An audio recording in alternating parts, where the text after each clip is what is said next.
retour sur le plateau de Yeewu Leen 9h02 mooy doog a jot mbokk yi ba léegi rek ñu àndandoo ak yéen ci télévision Futur Média ñu ngi leen di ñaanal bëccëg bu neex di leen ñaanal itam week-end bu neex alors week-end bi nag week-endu Saint-Valentin la c'est vrai que Saint-Valentin ak am bayre ndax ñëpp a koy waxtaanee lu tax parce que li ko la am solo muy mbëggeel nag ku ne ak li nga ci xalaat dagan naam daganul ku nekk ngi ci waxe boor waaye defe naa mbëggeel moom sunu borom moo ko njëkk a digle.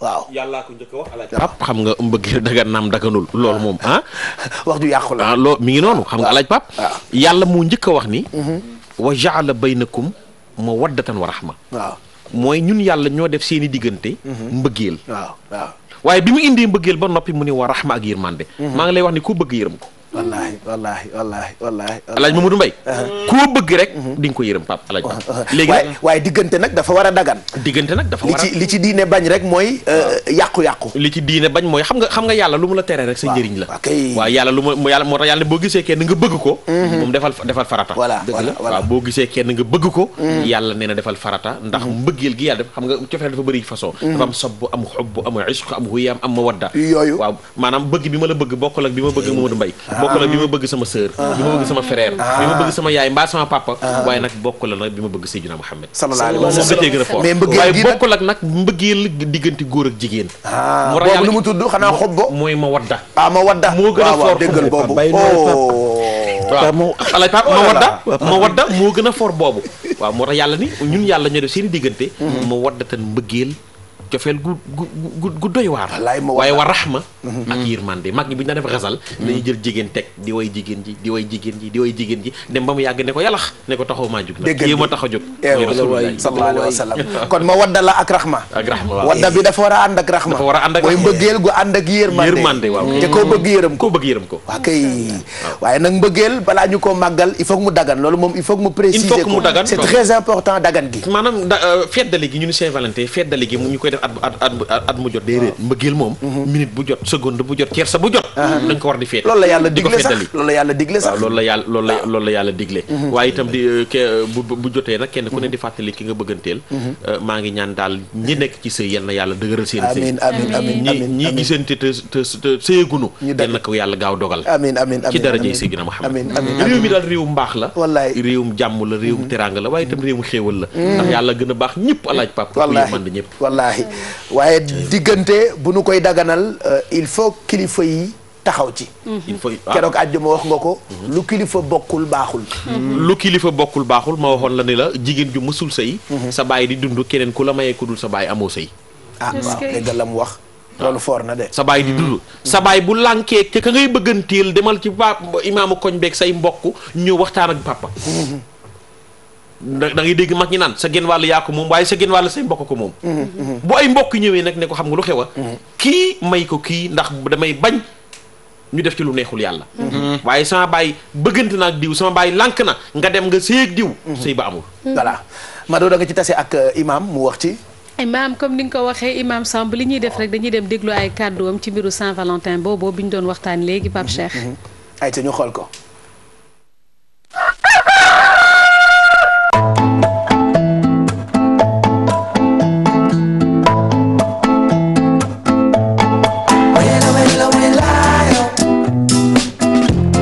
waaw bu ma déggee baatu Saint-Valentin dafa mel ni ñaar ñoo xamante ne bi dañu doon fësal seen mbëggeel mu di góor ak jigéen ba li nga xamante ne bi mbëggeel bi dafa dem ba jéggi dayoo loola nag bu fekkee ne dañ ko bëgg a méngale ak li nga xamante bi moom la ñuy jàpp fukki fan ak ñeent ci weeru février at bu jot muy le 14 février bu jot waaye bëggante ya daal di fësal seen mbëggeel ci yëkkati ay teraanga di ko joxante seen biir loolu dafa fekk ne l'islam moo ko njëkk a wax parce que l'islam booy xool alquran wane wa ja'alna baynahuma mawaddatan wa rahmatan bañ ko laajee dafa lu tax def ko ne li taskunu ilayha yàlla nee na ma def cofeel muy mbëggeel ak yërmande ci diggante jëkkër ak jabar ñu ne cofeel gi kooku dénk mu ne jigéen la ñu dénk nobel ak cofeel ak mbëggeel ñu ne yërmande gi kooku dénk mu ne góor la ñu ko dénk ma yaakaar nekkoon jigéen joo xam ne dafa la woon cofeel ak mbëggeel yow mii jëkkër war nga ko mën a yërëm ci lépp lu mën a doon ñu ne lu tax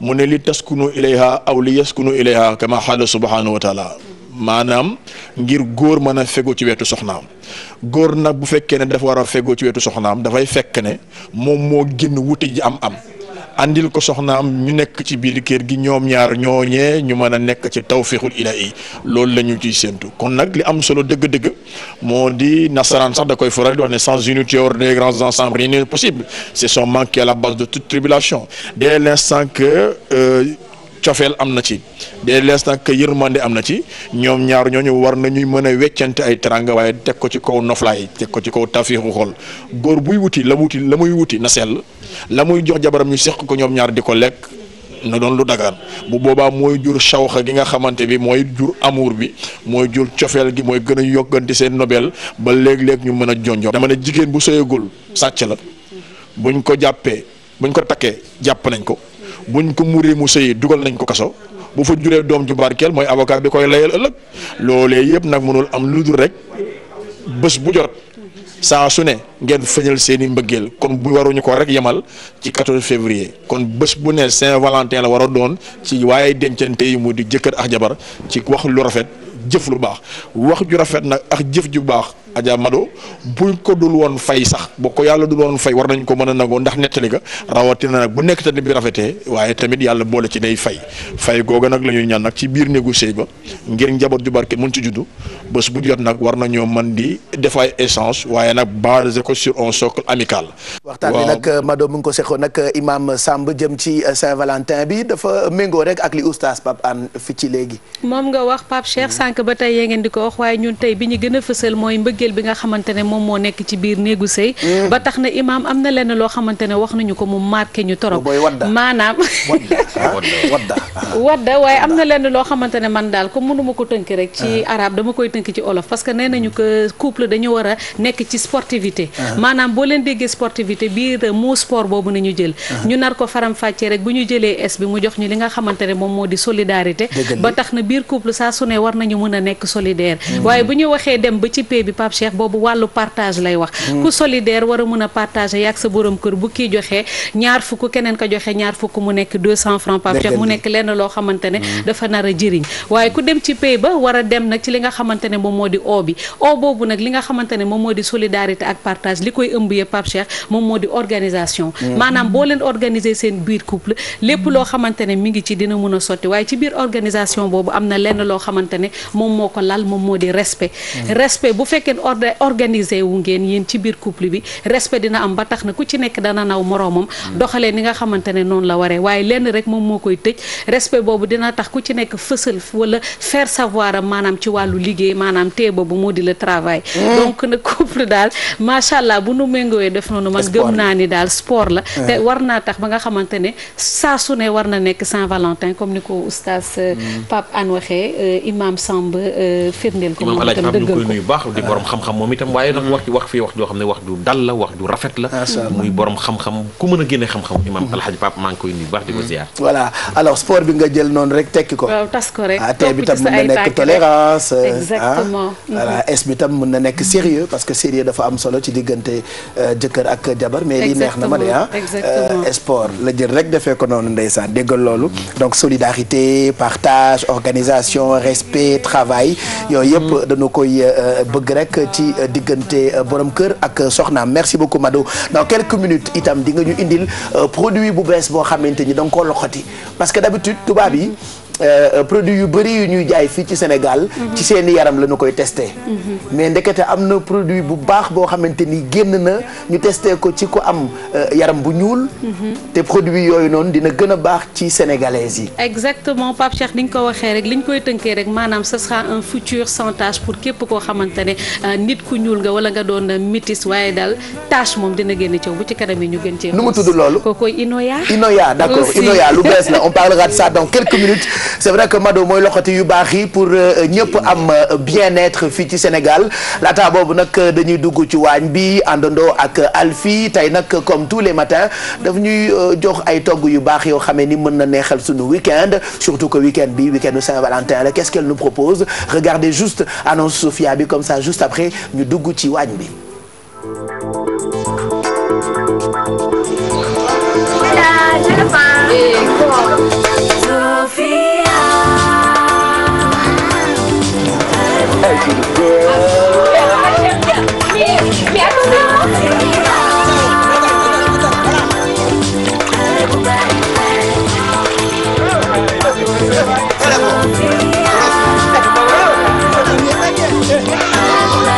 Enrichi en produits laitiers naturellement riches en vitamines.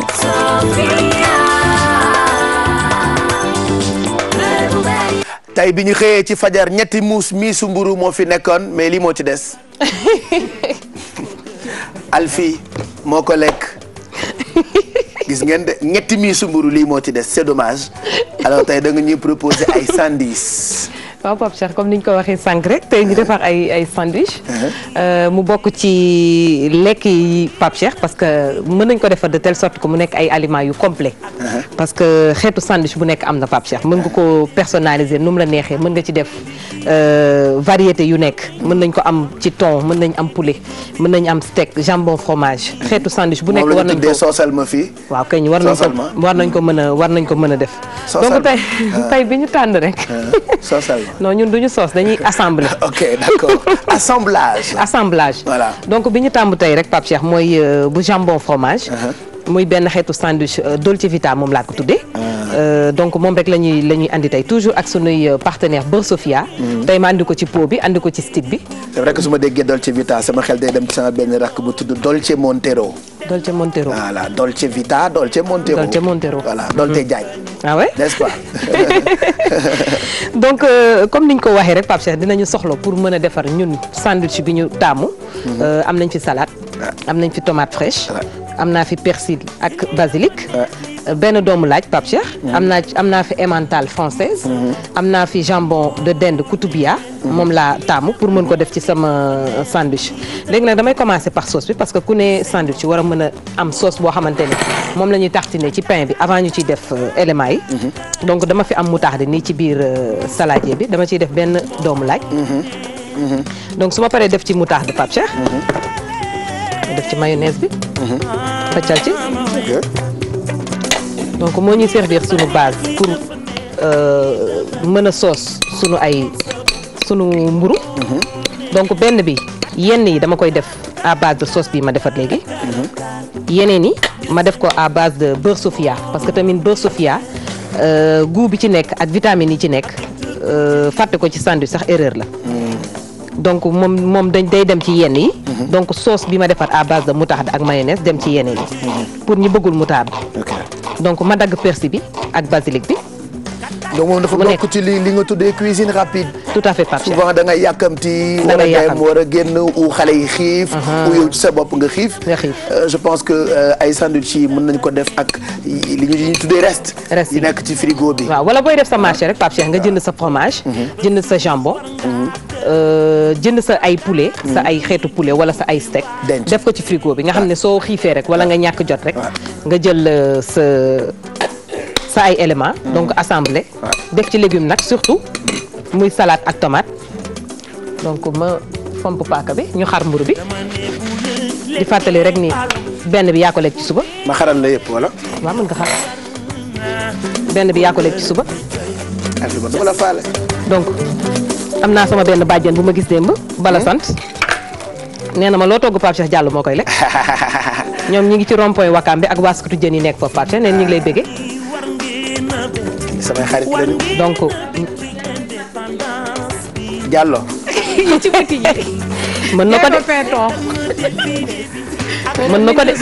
man en fait bu ñu ma daan yónni mburu ba ñu def ci kii bi damay loqati bu ñu ma yónnee par exemple mayonnaise wala ñu yónni ma chocolat damay loqati lépp lekk parce que je supportais pas ñu may yónni.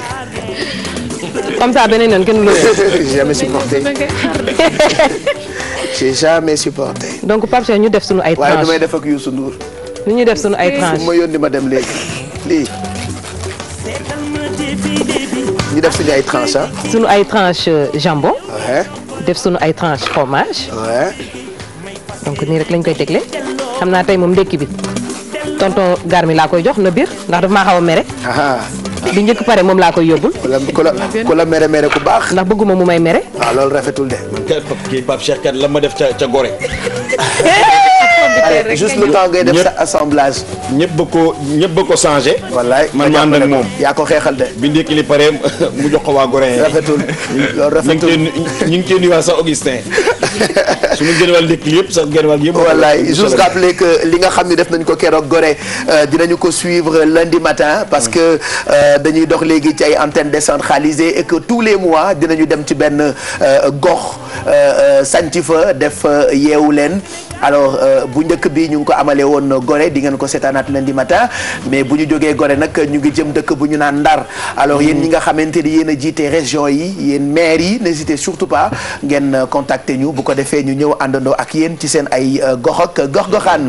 Alfie di assemblée suñu sandwich j'en profite pour vous rappeler que ñu ngi àndandoo ak Post One alors Post One fi mu tollu tembe moo gën ci lépp loo xam ne ni jëm na ci yónnee wala jot xaalis yi fi gën a moins cher ba di ko bàkkoo Post One moo leen gën a moins cher maa ko wax ndax nag fii mu toll boo dee yónnee ba noppi di fay lu bëri jaratu ko alors imagine nga yónnee xaalis fay 200 francs donc maanaam ñeent fukk loolu Post One rek moo ko am fii ci Sénégal non seulement bureau de poste boo dem mën nga fa fekk Post One waaye xam nga bureau de poste yi comme ay bureau la et que yenn saa yi mu teel a tëj mën ngeen fekk itam Post One ci bépp bërëbu yónnee wala jot xaalis yi nekk ci koñ yi parce que ñoom itam ay partenaires agréés yu Post One bu ngeen dematee nag ci bërëb yooyu bu leen tànn benn tànn leen Post One bu ko defee ngeen mën a yónnee seen xaalis parce que bu dee kaaraange moo ko ëppale et puis El Hadj Mbaye Garmi bis nee na ba ñu ko yónnee xaalis ba ca Post One xam na ni dëgg-dëgg foofu du am problème mu réseau parce que yenn saa yi nga dem ci ñeneen ñu ne la écoute on n'a pas de réseau wala affaire bi baaxul doo mën a jot ci xaalis bi demaatal yàlla boo am urgence alors Post One comme yëfi Sénégal la problème yooyu du ngeen ko mës a am donc on vous conseille ngeen jëfandikoo ay services yu Post One nag mi ñu àndal mu ngi leen di ñaanal week-end bu neex ci télévision Futur Média. Baye Cheikh. waaw wan lu muy signifier wan. maanaam benn. waaw c'est le numéro 1. jeex na kon poste numéro 1. nga jur waaw. voilà et puis ñu ngi jéggalu normalement Bessel waroon nañu àndandoo ak moom tey comme ni ñu koy defee àjjuma bu jot ci carnet de voyage daf ñuy xamale ak ay diiwaan yoo xam ne ni peut-être dégg nañu ko wala musuñu ko dégg alors ñu ngi koy nuyu elle sera pas ak ñun tey ci suba gi waaye nag Mado ñi ngi ñëw léegi nii ak yow da nga ñëw dig ni da nga gis produit bu am solo balaa boobu Alfie yaa ngi assemblée. waaw maa ngi assemblée Pape Cheikh. ñu bàyyi la nga raax. waaw di raax di remercier Mao Cissé pour mburu bi rek gis nga mburu bu xuyum bi. waaw tey moom nii la ma nuyoo rek. waaw mburu bi day kii waaw day xojom. day xojom xam nga sandwich nag mburu bi am na ci importance. Pape te xam nga mburu léegi boo ko gisee sa xel ci Lamine Samba lay dem. waaw dëgg la fii lay xom-xome mburu mu baax boo ko gisee. ci Lamine Samba sa xel ci Lamine Samba lay dem waaw kon Lamine. gàcce ngaa laa ba ci mburu bi allez Mado lii nga indi tey nga ni da nga gis ni d'habitude buñ dee indi ay produits fii ci Sénégal dañu koy testé ci yeneen ay yaram yoo xamante ni bokkul ak yaram yi nga xamante ni ñoo am fii ci Sénégal. exact Pape Cheikh comme ni nga ko waxee la plupart yenn produits buñ koy testé dañ koy créer ci li testé ci li nga xamante ne moom moo di les peaux blanches waaye ñu testé kenn koo xamante ne nag kàngam la nekk doomu réew mi tudd Abdou Khadre Benjaloum nekk fee ca bitim réew moom itam mu gëstu lu bare ci li nga xamante ne moom moo di wàllu yaram wala wàllu nit ba tax na nag mu créé benn produit boo xamante ne nag bii dañ ko testé ci li nga xamante ne moom moo di nit ku ñuul mu am njëriñ loolu ci li nga xamante ne nag moom moo di nit ku ñuul ndax waxoon naa leen ko sànq ca ndorteel ba indi na benn solution wala benn futur boo xamante ne nit du amati tache maanaam fii ci Sénégal fi ñu nekk wala képp koo xamante ne daal der bu ñuul nga tache du amati ci sa yaram xanaa wax tuuti rek ci jaar-jaaram ndax kooku di Abdou Khadre Benjaloum Abdou Hak Benjaloum moom nekk na kenn koo xamante ne ca ndorteel ba ingénieur en mécatronique la woon mu dem ba ci biir nag dem di gëstu ba léegi nag mu dem ci li nga xamante ne daal moom moo di wàllu biologie ak ay recherche scientifique yoo xamante ne moom moo xëcc tey li nga xamante ne moom laa doon wax sànq mu indi ko waaye li ñuy def nag Abdou Khadre moom dalal nañ ko ci plateau bi moom nag mu gën ñu wax nag jaar-jaaram ba pare nag indil ñu li nga xamante ne moom moo di médicament wala produit bi nga xamante ne moo xew ci jamono jéeg ak nit yëpp di ko wër dalal ak jàmm sëñ Abdou Khadre. jaajëf waay Mado. balaa may commencé nag mënuma commencé te ma nuyu sama yaay. sama yaay Khady Benjaloum ca Kaolack di nuyu sama mbokk Kaolackaay yëpp. donc INOYA bi ngay wax nii man mi à la base dama doon jàng ingénieur biomédical. biomédical moom mooy lan mooy ñun ñooy jàng en fait molécule boo ko jëlee nga am ku feebar dañuy xool molécule boobu nan la mun a dugg boo ko naanee boo ko diwoo nan lay mun a def ba traverser ba jëw ci maladie bi. donc man si loolu laa doon jàng ci loolu laa liggéey dem di nekk ci institut yoo xam ne institut yu rëy la ca France CNRS ay faculté de médecine di liggéey ci médicament yooyu. lu ma ci métti mooy dañaa doon développé benn laser boo xam ne laser bi ku dem opération da ngay xool jigéen mun na ëmb. des fois ñu defal ko césarienne. bu ñu la defalee laser boobu césarienne bi en fait du bàyyi trace. laser boobu xam nga dafa baax. ñu koy def ci der bu weex. bu jéemee def laser boobu ci der bu nit ku ñuul nos sœurs.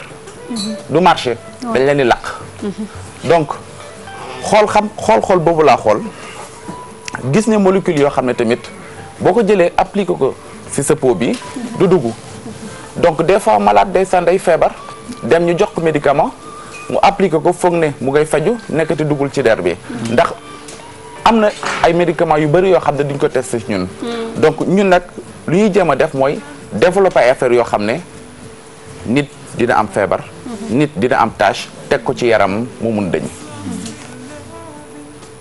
alors bi ñu jógee ci loolu après ci suñu gëstu tuuti gis nañu aussi ñi nga xamante ne déjà ñoom ñoo nekkoon les albinos ñoom it am na lenn loo xamante ne liggéeyoon nga ci liggéey bu am pàcc est-ce que mën nga ñu ci wax tuuti. bon les albinos moom mooy ñoo xam ne dañ leen war a dimbale. c'est-à-dire que aujourd'hui benn part population boo xam ne dañ ci war a gestu. ndax albinos dafa soxla loo xam ne xam nga ñun dañoo am der bu ñuul. der bu ñuul boobu dinañu xaw a protéger ci soleil bi. du mën a protéger 100% mais xaw a protéger ndax motul. ñoom amuñ ko.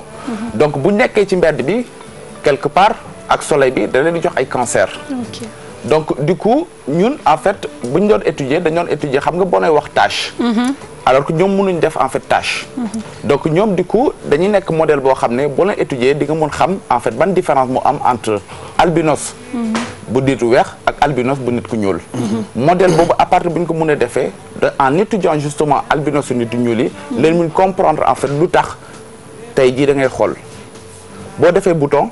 bu bouton bi demee rek tache des. exactement boo defee blessure bu blessure bi demee tache des. nga lakk bu lakk bi demee tache des. kenn xamul looloy lan. ndax ñu rek a am loolu. donc justement bu ñu étudier modèle boobu ça nous a permis pour comprendre. en fait lu tax ñuy développer tâche yooyu. ok donc li ma la bëggoon laaj rek ban solution léegi nag la Inoya indil nit ñi. ah Inoya de moom au début en fait dañ ko lancé Europe. mais dañ ko développer dès le début. pour nit ku ñuul. xam nga lancé ay produits disponibles pharmacie ay France ak ay ñoom Belgique yooyu amul maanaam bu fekkee yegg soo Afrique. dëgg la ñu dajeek ay nit yu baax. nit yu baax yooyu mooy ñan mooy COFAS. COFAS regroupement en fait pharmacien africain yëpp la Afrique noire yëpp ñoo ko moom en réalité. donc ñoom boo leen ñëw bañ ma gisee ñu ne ah kii de sénégalais la. dem na jàngi mu ngi doon liggéey di gañ xaalis bu bëri di toppatoo ñeneen ñi ah moom bàyyi na loolu yëpp ñëw di toppatoo suñu der yi donc il faut ñu jàppale ko. ñu jàpp sama loxo yóbbu ma Gabon. maanaam déedéet ñu yóbbu ma Côte d'Ivoire. maanaam déedéet ñu yóbbu ma Congo. maanaam déedéet ñu yóbbu ma quasiment dans tous les 17 pays. kon yóbbu nañ la fu ne bay. donc instant yi ñëw na Sénégal. ma ne ko ñëw na Sénégal. ñu ngi koy jaayal dem yóbbu ko pharmacie. donc semaine bi yëpp ñu ngi doon gis.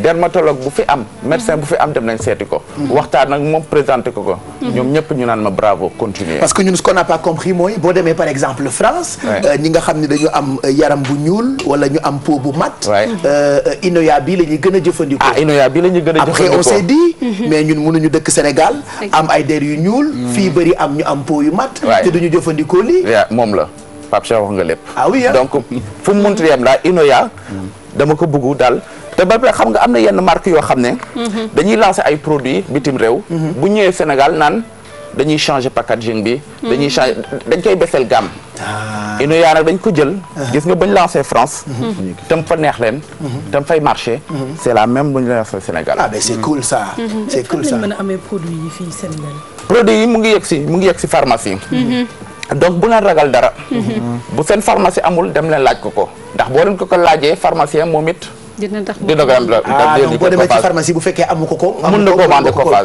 mun na ko commander directement ndax COFAS daf leen defal intranet boo ko tapé rek gis produit bi dina ko commander sa ëllëg mu ñëw super léegi nag lan mooy sa dernier cadeau ak loo bëgg a lancer Sénégalais ak lan ngeen waajal tey fi mu ne nii. tey moom dañuy lancer benn conférence. ndax dañaa investir ci appareil yoo xam ne ay appareil yu diagnostic la. soxna si day ñëw ñu mun ko diagnostiquer xam nga des fois da ngay dem ñu xool la ñu lay laal nii naan la yow de am nga peau grasse ay boutons ak yooyu. dañaa développer appareil boo xam ne pour nit ku ñuul la. da ngay ñëw da ngay teg ay capteur la scientifique. mu wax la. lan nga am mu wax la en fait ndax da nga am peau sèche da nga am peau grasse wala ay boutons yi lan moo ko mun tax. dañ doon def ay animation yu bëri Europe. Facebook bi suñu page Facebook bi dafa développé bu baax quasiment il y a 25 000 femmes qui viennent du Sénégal qui se connectent sur notre page Facebook. chaque fois bu ñuy defar ay lancé ay animation ñu ngi naan ñu waaw y a que tout le temps pour les européennes. tubaab bi machine bi nag ñëw na fii pendant 3 mois. dinañ dem ay pharmacie Guigon Plateau Avicenne dinañ fay jaar comme ça. soxna yi mun nañ def rendez-vous bu ñëwee ñu analyser leen jox leen loo xam ne moo baax seen yaram. voilà qu'est-ce qu'il faut est-ce que am na adresse je sais pas mail numéro de téléphone pour ñi nga xamante ni ñoo bëgg rendez-vous ou ñi bëgg directement jokkoo ak yéen ñi nga xamante ni yéen a indi Inoya ak appareil yu am solo yooyu nga xam ni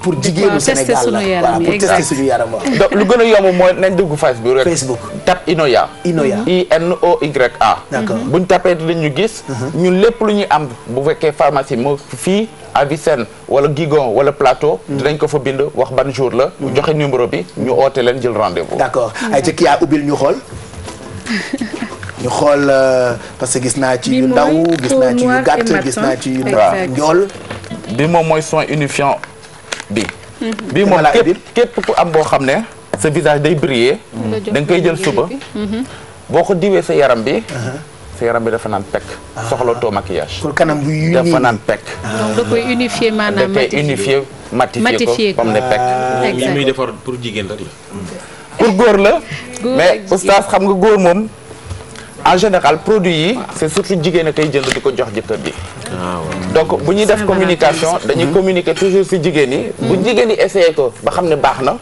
dinañ mun dem jëndal ko seen jëkkër yi exactement mais c'est pour tout le monde ah c'est pour tout le monde góor pour jigéen la am peau rek képp ku am peau am problème yaram la quoi ça c'est très bien dit c'est par rapport à la peau bii nag bii nag moo ci gën a saf c'est le sérum anti-tache boo amee tache bu localisé nga am bouton bu dem bu bàyyi la tache da nga koy jël appliqué guddi guddi gi guddi bi booy nelaw nga def ko ci ndax guddi bi en fait la peau elle est au repos donc nga appliqué ko ci boo yeewoo ama ne la en moins 2 mois nel bàyyi les tache dem ah boobu fort na de ak ban ba dina dindi lunette li na di ñu ci liggéey baaw liggéey leen ci bu baax parce que femmes sénégalaises yi soxla nañ ko bii moom bon y a en fait ay certaines femmes bëriwul nag ci ñun di ñuul yi mais am na certaines femmes yoo xam ne seen visage day sèche du grasse donc mënuñu leen fàtte tamit même s'ils ne font que 15% de la population mënuñu leen fàtte donc dañ leen développer comme bii unifiant matifiant la bi dañ koy unifiant hydratant yokk leen ay céramide ndax céramide mooy en fait ciment buy téye peau bi d'accord ñun nit yu ñuul en fait naturellement amuñ ciment bu bëri exact donc du coup buñ ko ci defee justement ça permet justement de venir rajouter ce ciment là sur la peau bu nit ku ñuul te dañ koy gën a fekk ci les personnes yi nga xamante ne c'est les personnes âgées parce que ñoom ñooy gën a am faral nag am tendance à avoir des peaux sèches ak ñi nga xamante ne du ñu hydraté wu bu baax Pape Cheikh waxoon na leen ko dee leen di sàlloo di naan ndox bu fekkee naanu leen ko nag ngeen utiliser Inoya bi voilà donc mu ngoog un futur sans tache pour tout le monde merci beaucoup monsieur Bengeloun merci beaucoup ñu ngi lay gërëm bu baax et puis ñii la ñu bëgg élage ay doomu Sénégal yu góorgóorlu mais nag moom nag lii nag daf ko doon de boo demee Kaolack maam yi mu doon wala nga dem Mbuur maam yi mu doon danoo fexe ba bàyyi seen empreinte ci réew mi man de kontaan naa ci ni mu def loolu sëb nag maam ja waaw si tey doon maam merci monsieur Bengeloun quel sera le message pour finir pour nit yi toppatoo seen yaram message bu mu bëgg a bàyyi moom mooy bu leen fàtte mukk ne yaram en fait du kese produit kese la lu ma bëgg message moo bëgg a bàyyi mooy Sénégal dañ fi bëri njàmpe dama bëgg jigéen ñi xam ne en fait en général ñoom dañu am peau sèche ci corps bi nañ wàññi tuuti njàmpe bi te bàyyi bomb yi nañ bàyyi bomb bi nañ bàyyi bomb bi ndax day métti dañu bàyyi bomb bi voilà day métti da nga ciy gis ni bomb ba gaañ seen day métti bomb fort baaxul de buñ ko mënee wàññi daal def nañ lu bëri ak buñ fàtte tamit huile solaire voilà xam nga huile solaire moom dañaa foog ne tubaab pour tubaab bi rek la du dëgg de nit ku ñuul huile solaire protection bi 14 rek la 14%. d'accord donc bu ñuy def huile solaire dina dindi affaire yoo xam ne lu bëri la rien que ci huile solaire voilà macha allah. merci beaucoup monsieur Benjeloun et puis merci au Mado ci ni nga ñu découvrir loo produit bi mu ngi tudd Inoya bu ngeen ko bëggee dem leen ci pharmacie bi bu ko pharmacie bi amulee bu ngeen ko commandé ñoom pharmaciens yi am na liggéey bu ñu seq ak ñoom pour ñu leen di indil produit bi nga xamante ni mu ngi tudd Inoya merci d'être passé nous voir kontaan nañu voilà merci et puis jigéen yu xees itam ñu ngi leen di nuyu je vois derrière Rabia très jolie bonjour Rabia nag ma bàyyi yaa ngi rafet yow de amoo tâche wala Inoya ngay utiliser voilà Rabia qui ne veut jamais venir ci Yeewu Leen bi pour nous parler de son livre parce qu'elle a fait un livre boo xamante ni écoute boo ko liiree sa yaram dafay daw lu xonk léegi nga gis mbay bindkat bu mag la de non il faut que ma woon den livre am depuis qu'on a commencé l'émission ñu ngi koy bëgg a invité pour mu ñëw wax ci livre mais elle veut pas elle dit elle a juste écrit pour faire plaisir aux gens mais pas pour toog di wax rek et c'est bien on sait que da ngay bind avec le cœur on t'embrasse très fort Rabia merci beaucoup monsieur Benjeloun alors il est exactement 9h33 léegi Bijou Ndiaye daf may énervé ñu ngi def suñu émission ñëwul tey toog ca këram di ñu wax lu ko neex ñun ñëpp ku ci nekk xas na la ci oustaz la njëkkee lim la wax duma ko wax ci kaw daal ci teg Garmi teg na ci Alfi teg ci Mado teg ci Kia monsieur Benjeloun mii nga xam ni xamu ko sax am na lu mu ko waxal voilà defal réclamation ndax ces produits du ñu fi ñëw benn chroniqueuse bu nekk ci émission bi elle n'est pas venue ce matin elle ose dire du n'importe quoi voilà autorisé naa la nga dem ci direction bi fii ci ñoom madame Ndiaye nga boole leen ak Bijou Ndiaye voilà yabaate ba dee qu'est-ce que c'est que ça j'adore pas j'adore pas voilà 9h34 et là je mën bay Garmi sànq da nga ñu diggoon ni comme tey dafa tombé ak journée mondiale de la radio di nga indi ñi nga xam ni ñoo taxoon sénégalais yi fonk lool rajo daan leen déglu ñu tuddee woon leen les grands griots.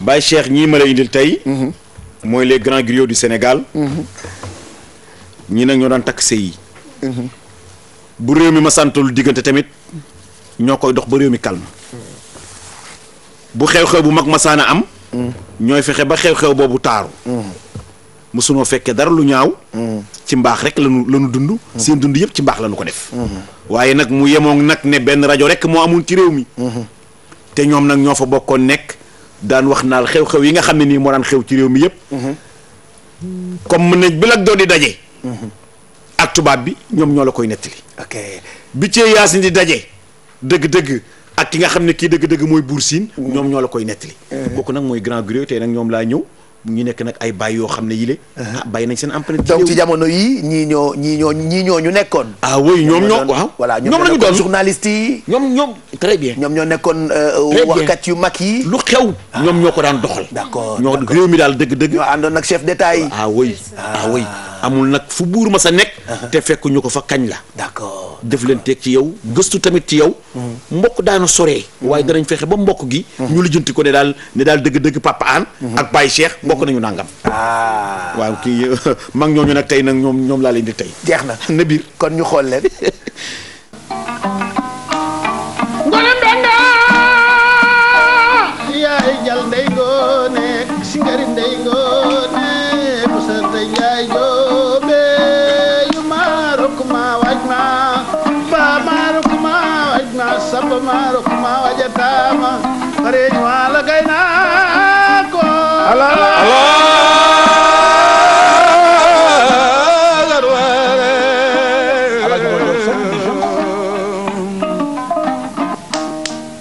ndax ku noonu pëkk la jël ngooy la ci tey ci dëkkale ni ko Sénégal jot na boppam dana ko jaaxal lool ndax wut na ko di ko wut ba moo tax mu des dëkkale dégg nga bi ngeen tuddee jéeri sambaye de bu sukka moom mu des ca mbol yama béeri ngaraas jéere jot neela deret janga Cees yabu nga mul yaama ba nga France ak sa mbunuun ay sa tey say jeey Fatim benn ka mel ak sukaawe ndee doge na ne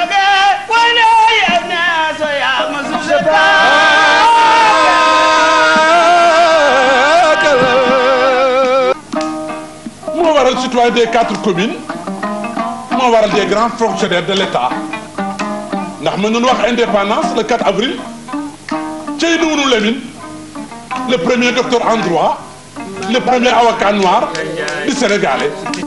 soog dàq na leen ca Bourdiaaj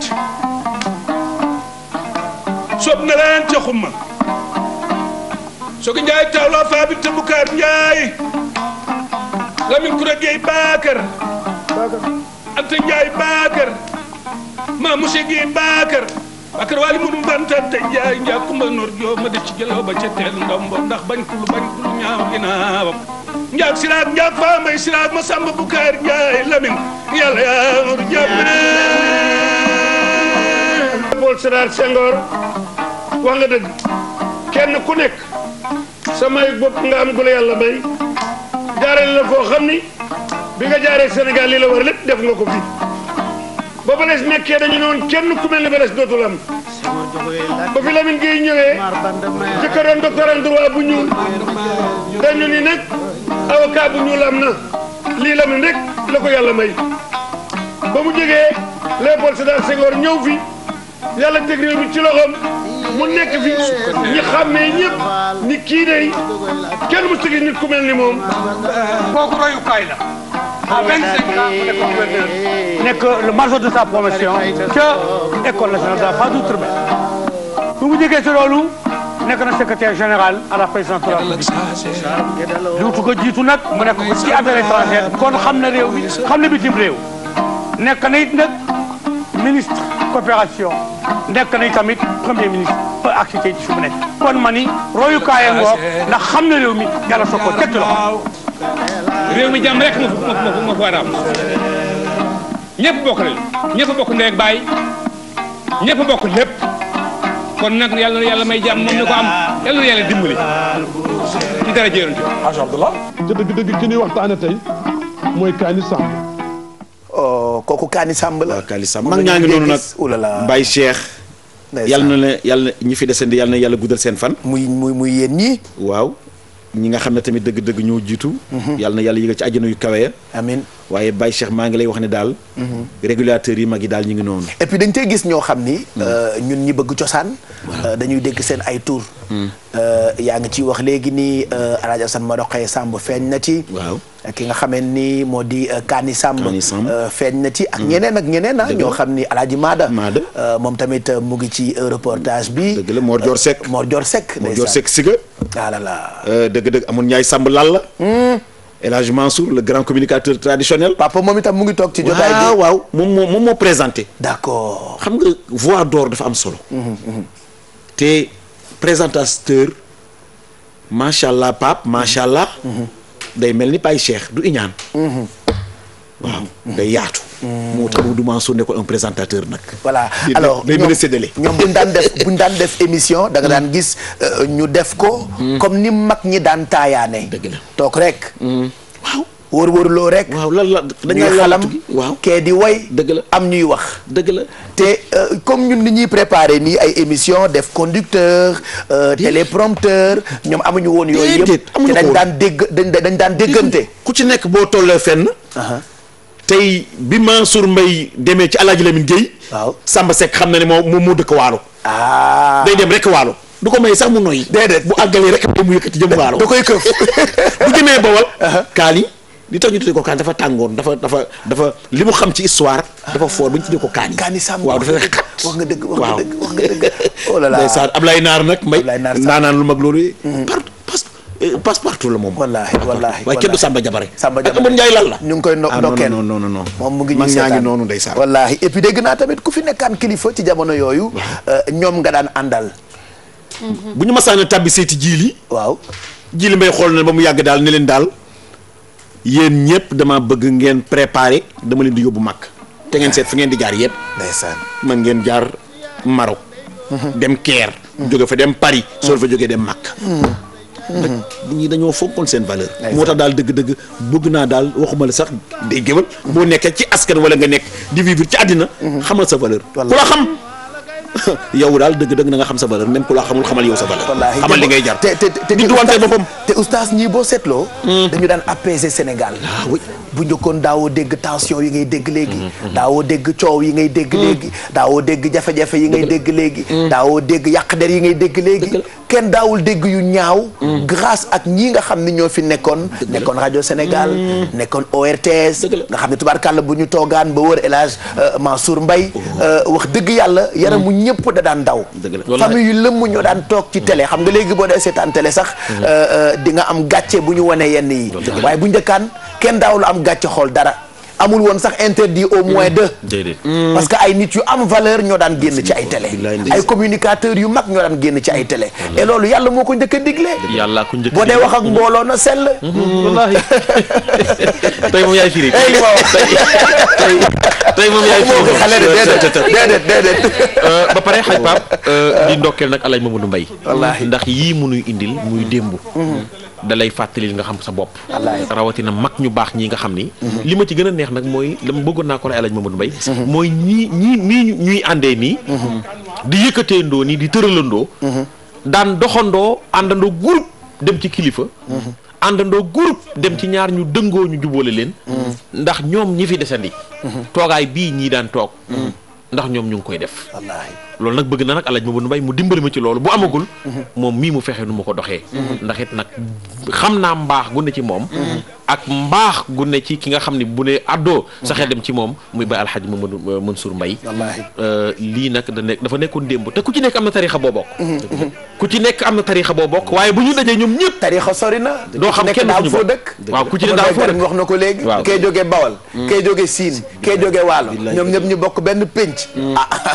Baye Alaaji Samba Seck yal na yàlla yokk leeram sama baay ba yàlla di sama xarit nag bëggoon ma lool. jël nañ sa rubrique bi rek Baye. waaye rubrique bi daal xam naa ne am na maanaa. tabarakallah te tamit maa ngi ñaan tam nañ ko def ci YouTube. riis na daal Mamadou fan. comme ni ñu defee jabu. mu génn fa dana nekk lu am solo. loo xam ne lii Sénégal nañ ci mën a jàng. Baye Cheikh. Géwélu Masana toog ba 2h du matin boo ko wóoloo. di géer du ñëw. ak koo mën a doon du la wuyu. xam nga lan moo tax du la wuyu. dignité. di boo xëyee suba. bëggul nga dara xew ca ëllëg sa ñu ne daal dëgg-dëgg ki ñëwoon ci guddi moo waral li xew. dafa bëgg daal dëgg-dëgg buy dox. wala muy doxal ci leer la koy def. ba nga xam ne daal dëgg-dëgg kenn du ko dugal ci benn kàmb-kàmb. voilà billaay lu nit rëy ak loo am. soo ko wooyee yenn heure yi warul laa wuyu. voilà donc bëgg nañu géwél yu am valeur daal ñun ci réew mi waaw bëgg nañu bëgguñu géwél bu ñàkk valeur. jërëjëf Mbaye. ñu ngi ci ndokkeel nag bu baax tata Ndeye mi ñu nuyu sànq ak sunu papa Alaaji Bukunta moom itam mu ngi ñuy seetaan waa kër Alaaji Samba Jabare Samba ay sëtam tamit ñu ngi ñuy seetaan bokk na ci Amina mu Dudu Thiam moom tam ñu ngi koy ndokkeel bu baax ak njabootam yëpp fàttewuñu sunu xarit Keps Thiam xam nga moom jolof la te xaritam yi ñi ñooy ay xaritam billaay waaw ñu ngi koy ziar bu baax yaayu Amina ak Marianne ak suñu yaay moom itam saa yu xëyee daf ñuy ñaanal Keps Thiam mi nga xam ni di ngeen àndandoo ak moom fii léegi semaine prochaine parce que mu ngi nekkoon congé alors Keps ñu ngi koy nuyu bu baax kor Ndiogu benn bi gën ñaar yàlla na sa taxawaay yàgg jot nañu bataaxal bi ak képp koo xamee ni rek ci suba ba tey yaa ngi àndandoo ak ñun ci télévision Futur Média loolu fàttaliku la woon comme ni ñu koy defee àjjuma bu jot ak El Hadj Mbaye Garmi àjjuma bële di ñëw foo jëm wala ñu nëbb ko rek ba àjjuma bu àjjuma bële nag dama la bëgg a indil xaar mbay ma jaaga waaw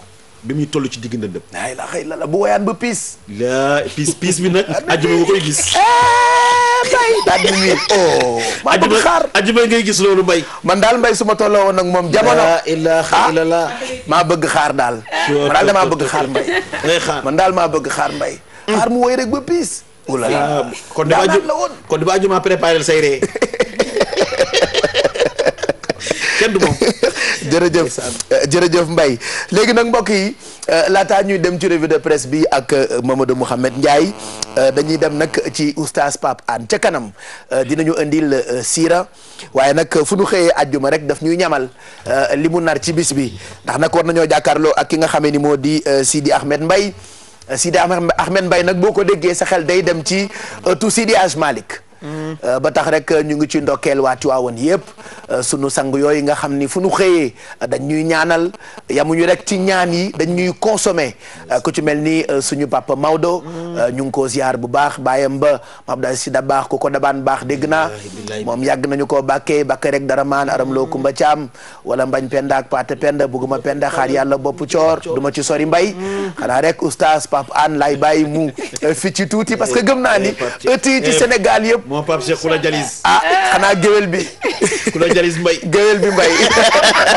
parce que xam nga li neex ci oustaz Pape Anne mooy doo ko catégoriser fenn ëtt boo dugg am na fa place te amu fa n'importe quelle place oustaz Pape Anne da nga koy seetaan Touba mu mel ni fa la bokk nga seetaan ko Tiwaawan mu mel ni fa la bokk nga seetaan ko fii ci Yoff Laayeen mu mel ni fa la bokk barki démboo Njaay rek yendu na wala fanaan na Kaolack fanaan boo xam ni man dama foogoon ni sax mooy imaamu Medina Baye ndax ñàkk sens interdit ci ëtt yi. jërëjëf xaaj Pape mooy xam nga ñoom ñëpp kenn la ñuy bayal mooy sama waa ji. wallaay sa xarit. rasulullah. ki ngay waajal guddeem le 28. le 28 lan. le 28 mars.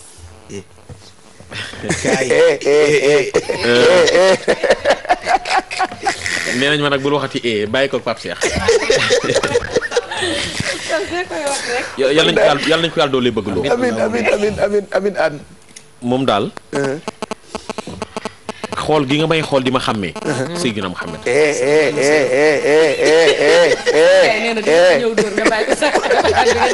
delloo ko eewam Pape Cheikh. billaahi. wallaahi. yàlla alaaj Pape. Seydina Muhammad rek a ko ñor. sallallahu alayhi wa sallam. ñoo ko fonk de. ku ne nag bëgg na yàlla bëgg la. yàlla ni Seydina Muhammad. waxal gaa ñi ni bu nu bëggee man yàlla ma bëgg leen. nañu la bëgg topp la yow rasulullah. sallallahu alayhi wa sallam. mu sonnoon moom rasulullah. sallallahu alayhi wa sallam. ndax mission bi yàggul Seydina Muhammad. sallallahu alayhi wa sallam. xam naa Sidi Ahmed xam naa dafa biddanti. waaw xam nga Tiwaawan la jóge. Tiwaawan la jóge. yéex na yegg si moo tax mu tardé. wallaahi. rasulullah. sallallahu alayhi wa sallam. mag ñi dañ daan njëkkante ci moom daan gën a wane seen mbëggeel ci moom. Alxaaj Mouhamadul Mansour mu Seex Seydi El Hadji Malick. dafa wax ni. majnunu layla maltaqa bi ma laqiitu min sadam. loolu lu muy tekki. dañu majnunu layla dofub layla ba. dofub layla ba. kuy layla. jigéen la woon. boo xam ne dafa bëggante woon ak benn ku ñuy wax Xaysu ibnu Mulawwex. ñoom ñaar seen mbëggeel jéggi dayo. macha allah. aaday arab nag ñaar bu ñu bëggantee ba mbëggeel ga siiw. dootu ñu leen mayeeti. lu tax. parce que mooy seen aada parce que génn ngeen seen jaar ngeen ci penc mi mbëggeel gi siw na ñëpp yëg seen diggante. aaday arab duñu leen maye. kon de fii bu doon dëkku arab kenn du sëy. mi aaday arab diggante yi siw bëri na de. aaday arab ñaar bu ñu bëggantee ba mbëggeel gi siw dootuñu leen mën a maye. Xaysu bëgg Layla bëgg Xaysu. pour nga damay ñëw rek ci cofeel gi mag ñi am ci rasulullah yi. Xaysu yónni ay mbokkam pour ñu may ko Layla. ay mbokki Layla gàntal ko. ne Xaysu ko baax la ba ñu ko may soxna mais aaday arab nag xam ngeen ko. mooy ñaar bu ñu bëggantee ba mbëggeel gi dem ci penc mi. dootuñu leen mën a maye. Xaysu yónni ay nijaayam ñu lànkal ko. ku Xaysu yónni ñu lànkal ko. ñu ni Layla yow dootoo sax génn. ndax mën ngaa génn gisanteeg Xaysu. wut fu nu ko tabaxal ca kaw ak ku mu yónni. ne ko fii ngay toog ba keroog ngay am borom kër. Xaysu mënatu teg bët Layla. dégg loolu. Xaysu day génne dem ba buntu ko ñoom ma Layla dem ca miir ba di fóon miir bi. ndeysaan ndax bëgg Layla ñoom Layla jël yaram ba jonju ko ci miir ñoom Layla. waa Màkk yépp ne Xaysu def na. tuddee ko majnunu Layla dofub Layla bi. démb rek yaa ngi may nettali histoire. Xaysu gis benn xaj Xaysu gis benn xaj bu génnee ko ñoom Layla. Xaysu di yoot xaj bi di ko yoot ba jàpp xaj bi. fóonaat ko wan ko ginnaaw. ñu ne ko waa Xaysu lii nag mu ni dëkk gi mu dëkk ñoom Layla tax mu koy fóon. Xaysu ndeysaan. Xaysu ni yéen a ngi naan ma damaa dof ndax maa ngi fóon yéen a miir. ngi naan ma wéruma miir bi day taxumaa jóg. ki dëkk biir kër gi nekk ci biir kër gi kooko ma tax di fóon miir bi waaye miir bi taxumaa jóg. Xaysu ni amurru ala diyaara Layla. loolu foor na de. uqabbilu zal jidaari wa zal jidaara. mu ni wa maa xubbu diyaari shaxaf na xalbi walakin xubbu man sakkana diyaara. Xaysu ni maa ngi fóon yile miir di fóon yile doj ñu naan damaa dof dofuma miir bi taxumaa jóg. ki dëkk biir kër gi nekk ci biir kër gi kooko ma tax di fóon miir bi ay mbokkam def délégation ñëw ci moom ne ko Xaysu bàyyi Layla. Xaysu lii jigéen jëru ko xaysu dof nga ndax jigéen dëkk bépp nga naan wéroo xaysu xoolal jigéen joo bëgg ñu may la ko te nga bàyyi Layla xaysu ne tey sama mbégte gii ma mbég bi ma juddoogu léegi musuma kontaan gu toll nii ma kontaan. xaysu lu ko tax a kontaan. xaysu ne yedd gi ngeen may yedd. waaw tudd gi ngeen ciy tudd Layla moo may bégal. ba tax ma leen ciy gërëm. xaysu dugg ci biir àll bi gis ay kéwél ndax kéwél a dàq ci rabu àll yi. kéwél xaysu di xool kéwél yi ni ñu taaroo di tëb mu naan kéwél yi yaa zabayanal qaa'i xul na la naa Laylaay min kunna am Laylaay min al bashari yaay ngeen kéwél yi waaye wax leen ma Layla ci yéen la bokk am Layla nit la. waay Alaaji Mansuur ne majnunu Layla dofub Layla ba maltaqaa dajewul bi maa laqiitu li dajeek man min sadam ci taruk cofeel ci bëgg gi ma bëgg Seydina Muhammad sallallahu alayhi wa sallam moom na ma bëggee woon Layla ba tax ñu naan ko dof na man ni ma bëggee Seydina Muhammad ko gën a foor loolu foor na de lii foor na mbay oulala waay suukar nga waay lii de lem la sax mbay bëgg gi ma bëgg rasulullah gi moo ko gën a foor Sëriñ Bamba waxoon ni samay doom sama lépp njotee naa ko ngir sama cofeel ci rasulullah gi sa maam Cheikh Seydil Hadji Malick ne ëllëg bisu tiitaange ba bis ba nga xam ne papa day daw doom daw bàyyi jëkkër daw jabar kenn ay ndekki ànd ak sa goom kan mooy sa waa ji rasulullah moo naan bërit nag seulement toog sama xaritu papa la yëngal bopp ba ruusitu njàpp li dal ci bopp jaam ñi ñu xam ne sa nga doon ak alaaxira dekki na ku jóg da ngay tiit waaye day jóg nag daagu jubali buntu aljana day bëgg julli yàlla day ñàkk dégg naa waaw yàlla ne ko Mamadou mu ne ko naa mu ne ko bul julli tey du bis julli isfaatu safa wasal toxta laajal ma jox la nga rammuloo ma rammuloo la yow rasulullah yi nabi daagu ful bi topp ci ginnaawam safa xaacu naan yàlla jox ma jahannama tarmi ma ngay sànni ay farñeent yenn saa yi malaaka jël nit di yóbbu safara arrière nan dama ko lakk delloo ko mu ne ko indiwu fi lu baax indiwu fi julleem baaxul kooram baaxul daram baaxul safara ne ko araam la ci man safara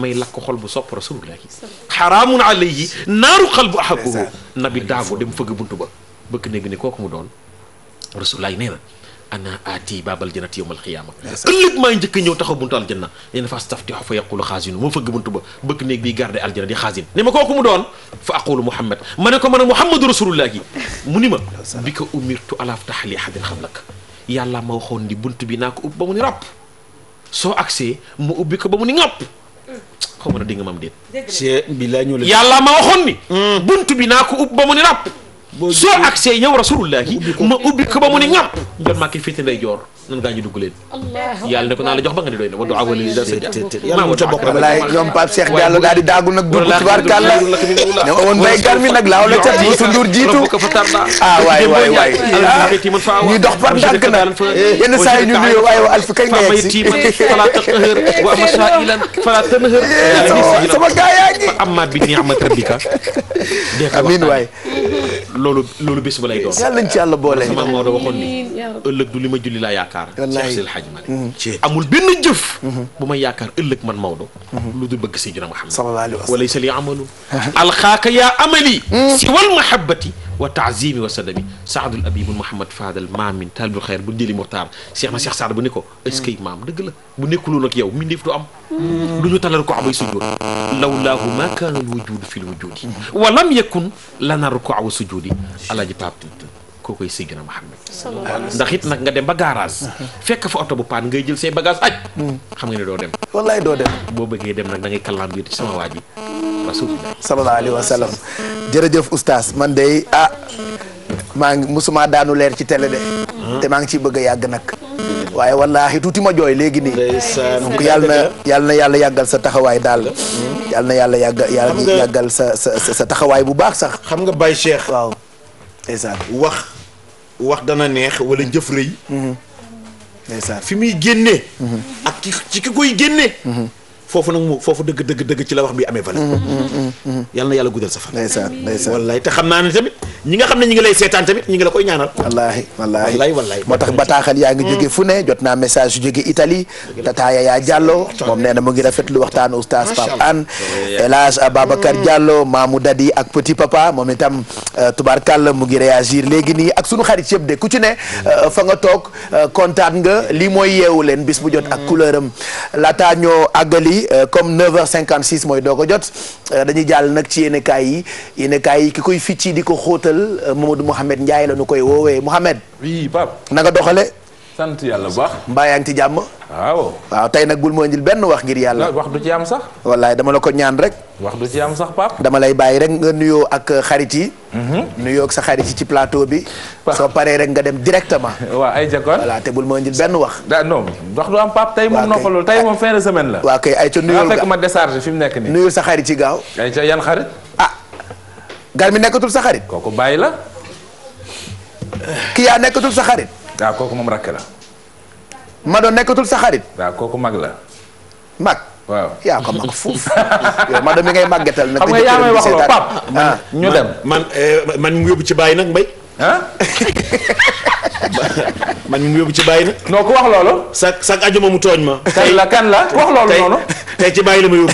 Garmi. non dama Garmi sama boy la xam nga dama wax ci xaw a taxaloo sama boy la laa bëgg. oustaz Pape Hann nag. non kooku moom. yaa Mouhamed. billahi. waaw billahi. ay ca Pape. waaw kooku moom aw fu ma ko mën a qualifier. billahi kay. kooku moom xam nga man kañ la ma daane. waaw ba ñuy dem bustaan. wallahi. ba ñuy dem bustaan la ma daane. kon keroog yéen a ànd. fa laa mën a yem cib télé. jërëjëf ba ñu dem bustaan moom la ma daaneel moom xam na. man xam naa. macha allah. waaye nga baax lool te tabe mbay. xale bu baax la. jërëjëf Ndiaye yàlla barkeel la barki si. kon Mouhamed ma bëmax la. ay jagoon.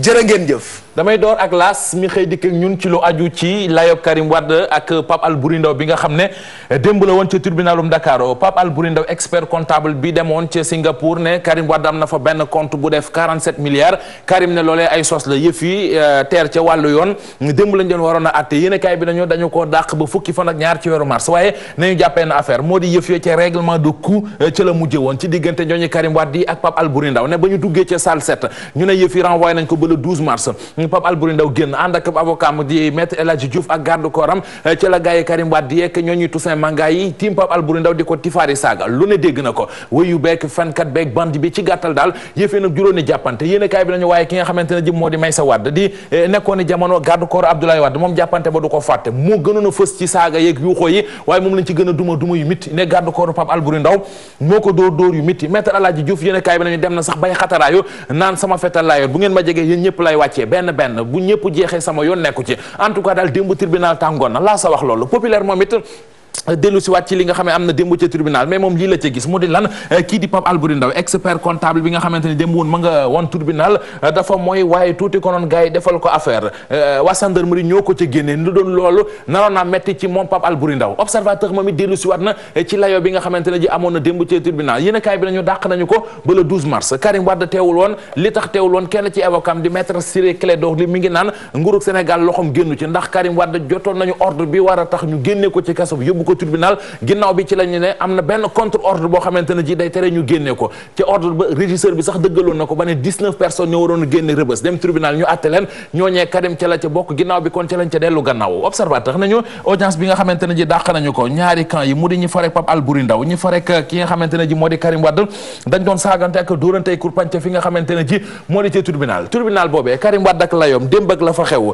Walfadjri xëy na ci dellu si waat journal bi nañu tàngoon na jéer audience baak na mu demee nii la ko journal bi tojee minute par minute du dara loo xamante ne ji journal bi bàyyi na ko ci mbirum Karim Wade ak Albouri Ndaw ak la am naka démb El Hadji Diouf lii moo ko wax nee na bu fekkente ne gis ngeen ne juge bi dafa dàq lii di audience bi c'est parce que yëf yi daf ko intéressé wul moo tax mu koy dàq ak di ko dàqaat observateur laa bëgg ñu dàqante ji fa xooli li ci xët mu njëkk ma mu di cour répression enrichissement illicite njiit la di Alioune Ndaw yéen a kaay bi nañu gaaye Karim Wade yi li ñu bëgg jamono ji moo di ñu jëlee ko fa ba tax na dem nañu ci cour suprême kalaame jëf Alioune Ndaw ndax daal ne nañu Alioune Ndaw mënut a doxal cour répression enrichissement illicite boolee nañ ko ak juróomi ponk yoo xamante ne ji fa la ñu joggi ba wane ne Alioune Ndaw mënut a jiite cour répression enrichissement illicite mooy CREI yi libération nañu def ndànk ndax ñoom waa CREI yi sax bu ñu moytul ñoo nar a yàqal seen bopp jamono ji journal bi nañu ci dëmmante la ñu toll la guerre totale à la CREI ndax ki nga xamante ne ji moo di Yaya Diallo assesseur bi geddoon audience bi bañ ko joxee demande d'explication yéen kaay bi nañu la mu defoon yëpp dara la ci weddiwul ci gàttal sax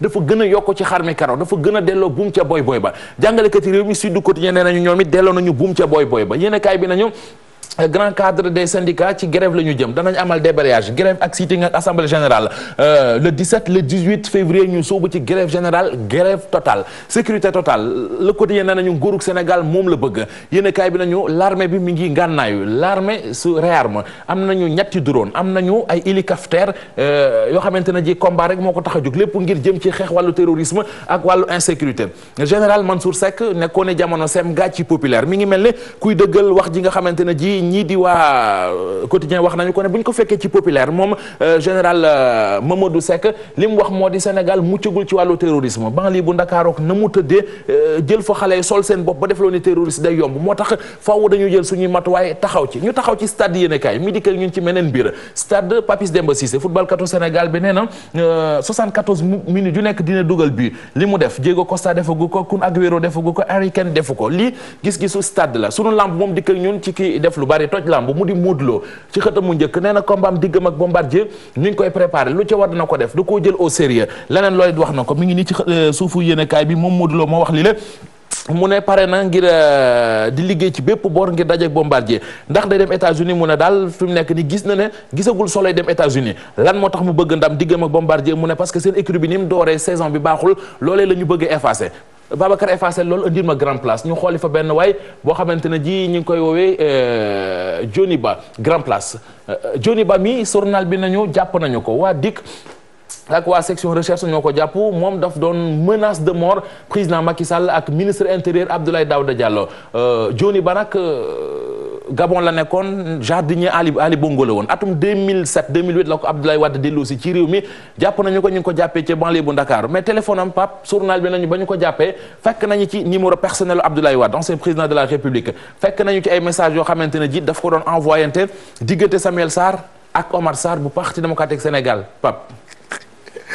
jërëjëf Mohamed ñu ngi lay gërëm bu baax maa ngi doon lire ay message rek sama rakk ji Awa Diallo nee na daal moom nee na man de mbay damaa bëgg a jël sama jëmm ji rek may ko oustaz Pape An addiya ndeysaan sama mbay gar mi nga teg ci ne ak ko dégg na ko ba tay mbay wallaay dégg na ko ba tay wax dëgg yàlla borom barrière or ba ca Médine dëgg la kenn yóbbu rek dox ci moom alaaj Pape man nit ñi bëgg ñu ma xam ku ñu bëgg waaw Seydina Muhammad ay nabiyeen lañu nit ñi daal rasulaay daw nga leen ñor wallaahi wallaahi wallaahi man xam naa ni ñoom kii ñu bëgg wu ñor leen mooy Seydina Muhammad billaahi kenn musul gis maa ngi nuyu nag sa papa nag nga xam ni moom sama soppe la daf laa fonk waaw moom sama soppe la bis bi sama waxtaan da ko rate wallaahi waaw ndax la waral loolu mooy cofeelam ci Seydina Muhammad sallallahu alayhi wa maa ngi sallam koy nuyu yàlla di ko ziyaar bu baax a baax awa nag moom sama awa la moom itam maa ngi koy ziyaar bu baax wallaahi moo tax it maa ngi bëgg a dee ci paasu màkk yi at bu jot ma yóbbu ko ndeysaan moo tax doo ko ñàkk at mu jot boo ko yóbboo ren metti na de metti na de bu demee nii da nga koy yóbbuwaat parce que ren doo dem damay dem day dem da nga koy Pape da nga koy gën a am yóbbu ko ren alaaj Pape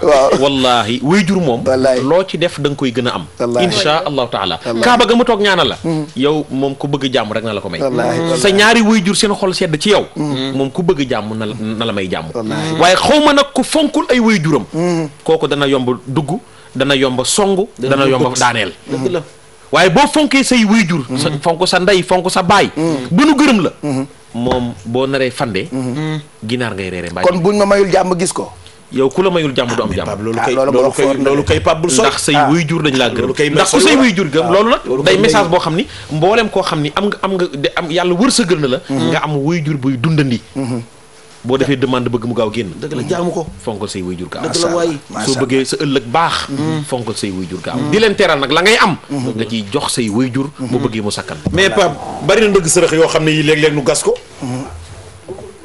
mu ne sa kanam soo koy romb sax doo ko yëg te dëgg sërëx la wallaahi doo ko yëg loolu li la ko may muy fonk say wuy fonk wuy jur am na solo de wallaahi liggéey ndey dégg naa day feeñ sax ba ci milieu ba ci sol talon mu damm ba ci milieu bay Cheikh jërëjëf Mbaye alors ñu ngi jeexal nag yeewu leen bi tey ndax 10 heures jot na ndax kii di Fatima Ba Diakhaté taxaw na pour journal bi ñuy gërëm nag suñu xarit Sidi Diakhaté alors Sidi Diakhaté nag mi ci drapeau des Thiessois moom nag mu ngi koy préparé fas yéene ci sargal ñu baax na ci sargal Kouthia sargal ma ci man mii nga xam ne doomi Thiès la Sidi Diakhaté ñu ngi lay gërëm bu baax xam naa ni tey jot ameewul waaye di nga delsi ci semaine bi comme ça ñu wax ci programme bi li nga indi nag lettre yi la ak programme bi waaw lettre bi lañ ñëwee maa ngi nuyu ku ci nekk ci turam ak ci santam jërëjëf di nuyu sama xarit na biir mais surtout nag le grand Thiessois Pablam wallaahi mais di la wax ni nag man li ma remarqué mooy autour de votre personne il y a de très belles femmes te Thiès aussi sama lamb mooy lamb bi nga xam ni mooy lamb bi gën a féminin au Sénégal parce que y a les grandes dames qui bougent là-bas à Thiès di la wax ni sama dëkk baa ngoog sa dëkk baa ngoog dañuy préparer fi mu nekk nii la première édition du drapeau du Thiessois moom laay ubbee sama saison dimanche bii di ñëw ñu war koo tuddee Serigne Medoune Sey Tawfekh mu nekk bis boo xam ne bis bu màgg lay doon Thiès may invité ñëpp ci stade de Maniang Soumaré ci combat de lutte boobu may def mais nag bis ba ñu am ci ñoo xam ne dañ leen a def nag invité de marque muy Pape Cheikh Diallo mii ñu fas yéene koo décorer ci kanamu waa Thiès yëpp Thiès waa yi ñoo la koy defal ak ki nga xam ne aussi mooy sa doomu ndey Kouthia donc mu doon bis boo xam ne dama bëgg na nga indi équipe bii ñu ñëw fekk si nag waa Thiès yi Pablam mii ak na biir teeru leen vraiment mu doon loo xam ne rafet la jërëjëf man du ma mun a taxaw fii mukk te gëruma suma xarit suma doomu ndey nag Youssou Ndour da ngeen yàgg parce que vraiment nit la koo xam ni lu ñu munti def suba ngoon mu ngi ciy dugal loxoom maa ngi koy gërëm di ko sant di wax nit ñi daal rendez-vous bi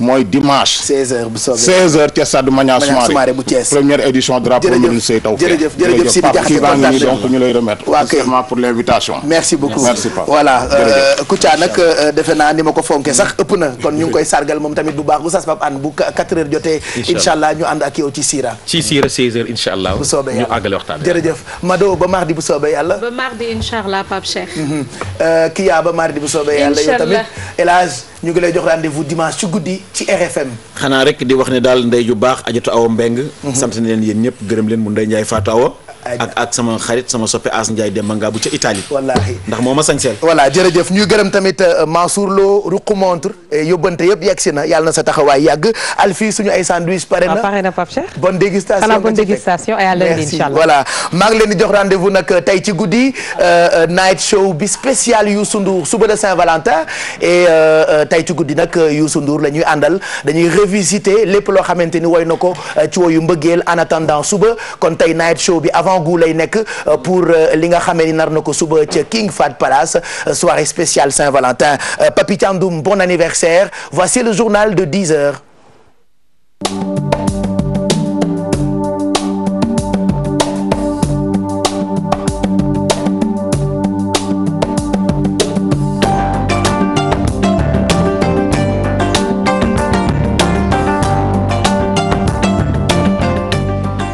Messieurs, bonjour et bienvenue dans cette édition. Naufrage au large de Lampedusa, 5 Sénégalais sont décédés. L'embarcation en provenance de la Libye transportait des centaines de migrants, 315 au total. Il y a 7 Sénégalais parmi les 76 survivants selon les autorités en charge des Sénégalais de l'extérieur. Nous y reviendrons dans nos prochaines éditions. 150 agents de sécurité de proximité radiés selon le directeur de l'ASP, Pape Khali Niang. Cela fait suite à une enquête de moralité. Maître Niang promet plus de rigueur dans la prochaine sélection. Et puis, taxes aéroportières trop élevées, rareté des clients due à la réciprocité des visas, entre autres maux dont souffre le secteur touristique sénégalais. La Fédération des organisations patronales, industrielles et touristiques du pays tire la sonnette d'alarme en conférence de presse. Cheikh Tidiane John Adamagé. Le secteur du tourisme a juste besoin de régler 17 points pour sa relance. Au Sénégal, le tourisme est en agonie depuis un certain temps. Un cri du cœur pour que le gouvernement puisse prendre conscience de l'état de marasme économique que traverse le secteur du tourisme et l'état de quasi-sinistre de notre secteur d'activité, qui aujourd'hui est une composante essentielle du plan Sénégal émergent. Aujourd'hui, nous assistons à des baisses drastiques des taux de fréquentation de la destination Sénégal de l'ordre de 80 à 95% selon les régions. La saison touristique en cours est au point mort, semble dire le patron du SAVT. bu njëkk bi mooy d'abord visa bi bañ ko defee ba léegi Racine wax na ko duma ci dikkaat ci taux ci ñi nga xam ne ñoom ñooy dem ci hôtel yi dafa wàññeeku bu wér a wér boo ñu jógee ci loolu taxe bii ñu créé muy RDIA jëmale ko ci aéroport Ndiass gën a cheral destination Sénégal ci la bokk. Quelques 100 000 travailleurs du secteur touristique risquent d'aller en chômage si l'État ne prend pas des mesures idoines. secteur tourisme moo doxul moo tax patron yi ak liggéeykat yi travail ñun ñëpp ndaje fii. Parce que vous savez, il y a de lourdes menaces qui pèsent sur nous et en ce sens, nous demander à l'État vraiment de nous aider. loolu tax mu tane mais yenn régions yi dee nañu. La Fédération des organisations patronales du tourisme industriel au Sénégal veut la relance du secteur qui est au bord de la faillite ces derniers moments. Le président du syndicat du patronat des hôteliers du Sénégal demande au ministre du Tourisme de satisfaire leurs préoccupations. Pour Racine Sy et ses collaborateurs, le ministre Abdoulaye Diouf Sarr risque de faillir à sa mission. Racine Sy, que je vous propose d'écouter au micro de Cheikh Tidiane John. Ça ne veut pas dire que nous lui accordons un blanc-seing. Non. Il a posé des actes qui démontrent sa bonne volonté, mais comme je le dis, nous préférons le miel sur la langue que dans les oreilles. Nous le jugerons le maçon au pied du mur. Donc il faut que Abdoulaye Diouf Sarr, très clairement, s'approprie nos préoccupations et puisse, n'est-ce pas, avec l'aide des membres du gouvernement en charge, n'est-ce pas, pouvoir trouver une solution de nature à sauver le secteur. Sinon lui-même, il sera ministre d'un secteur qui n'existe pas. Le procès opposant Karim Wade à l'expert comptable Pape Albouri Ndao renvoyé jusqu'au 12 mars 2015 sur demande du parquet. Ceci pour permettre au procureur du tribunal correctionnel de Dakar de mieux s'imprégner du dossier. La partie civile estime que ce énième renvoi ne fait que maintenir Karim Wade dans les liens de la détention. La défense, quant à elle, soutient que ces renvois répétés sont faits sur demande de la partie civile. Codé Ndiaye. Un 7e renvoi du procès opposant Karim Wade à l'expert comptable Albouri Ndao.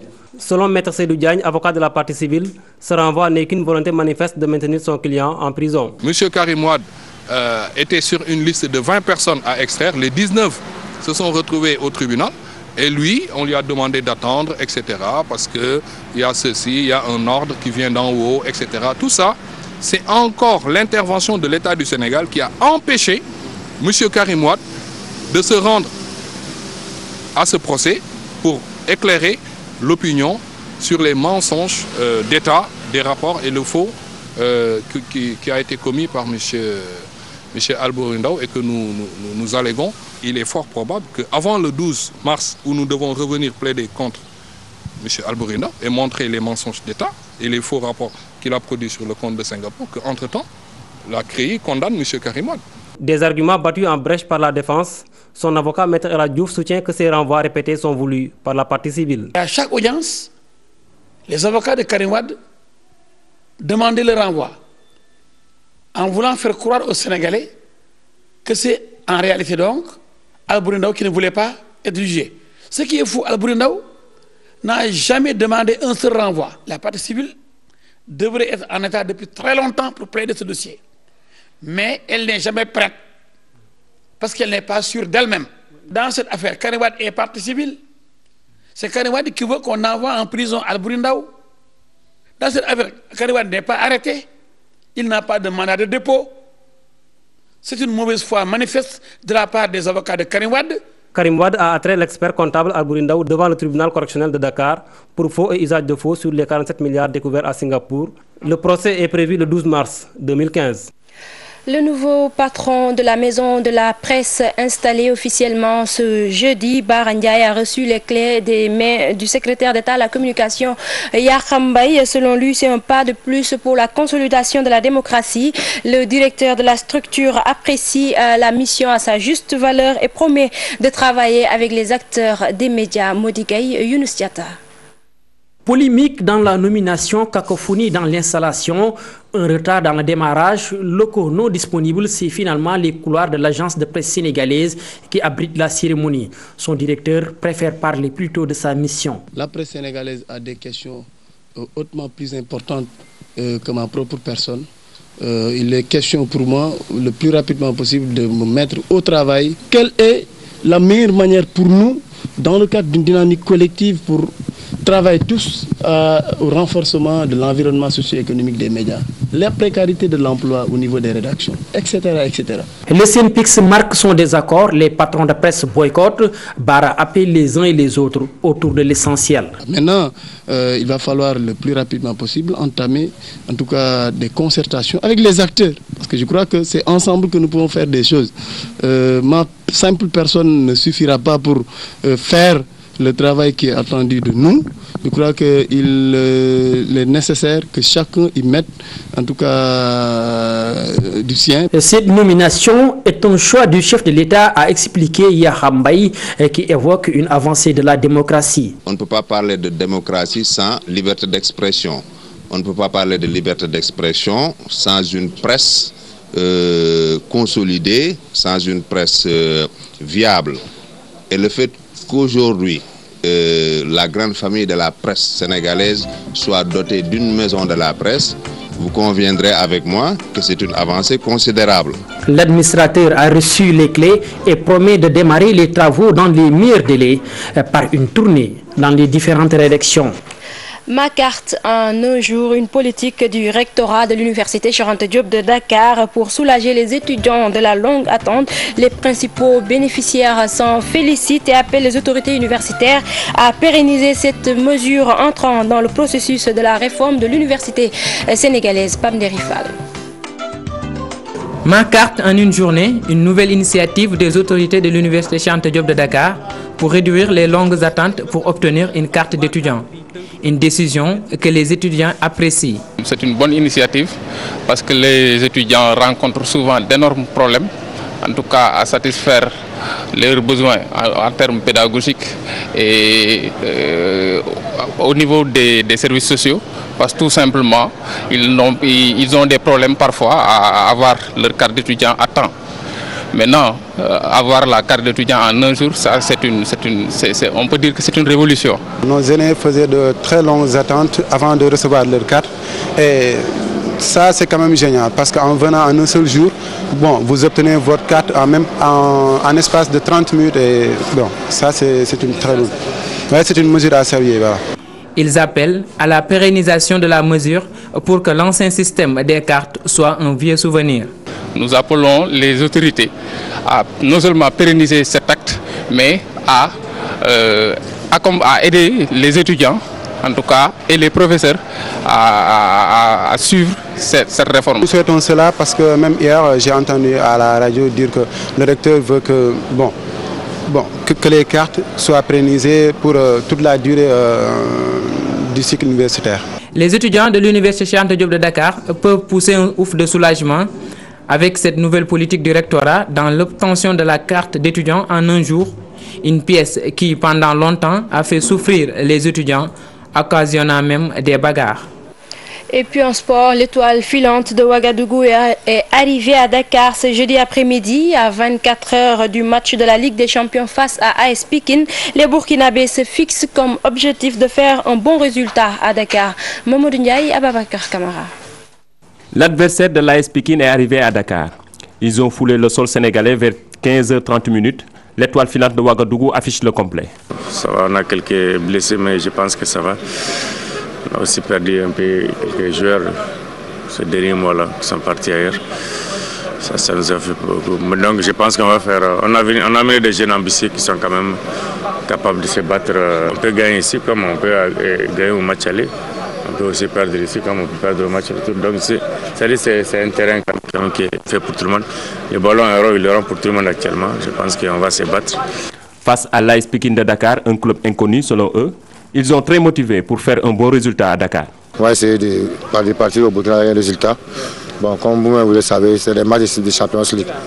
Voilà, on ne peut pas prédire avant. On est en déplacement ici à Dakar. On est venu pour faire un bon résultat ici. On va essayer de ramener au moins la victoire ou bien un match nul. Bon, on ne connaît pas l'équipe, mais on est bien préparé pour ça. Bon, on va essayer de ramener un bon point à Ouagadougou, quoi. On va rentrer avec un bon résultat à Ouagadougou, Inch'Allah. Étoile filante de Ouagadougou, champion national à 13 reprises, elle détient le même nombre de titres que Asfa Yelenga, un autre grand club du Burkina. D'ailleurs, actuellement, l'étoile filante de Ouagadougou occupe la première place du championnat en cours. C'était là le dernier élément de cette édition. Merci de l'avoir suivi et bonne suite des programmes sur la TFM.